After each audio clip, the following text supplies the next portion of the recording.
Hello， 大家好，中原地產如新分行嘅 Steven 張，今日咧同大家嚟到最庭係一個不着嘅中低層啦 ，H 廚室，一個464尺原則一房，大概可以間2房嘅一個單位。咁一開始同大家望咗個景觀先啦。嗱，呢個景觀咧雖然就話望樓景，咁但係咧前面啲建築物都唔算特別高嘅，咁所以咧都望到個天都幾光猛，遠望都望到汀九橋少少海景。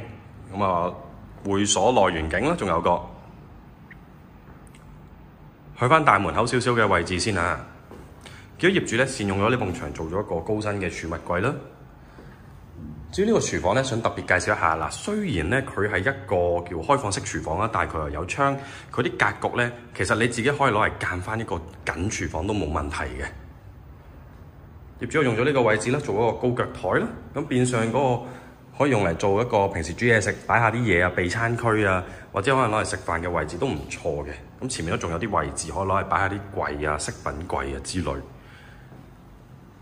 咁客廳位置原則咧真係好深好大嘅，咁所以咧亦都有啲家庭成員比較多嘅業主咧會將佢做間咗多間房啦。以呢個位置開始間啦，間咗一間房出嚟，咁可以擺到雙人床啊、衣櫃。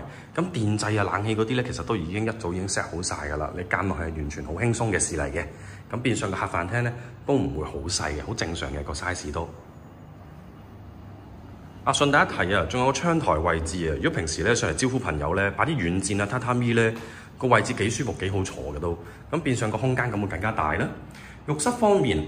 咁啊，少有地都有窗嘅，最庭唔係好多單位咧，2房單位尤其是即係呢一種尺數嘅單位咧，唔係好多單位有窗嘅。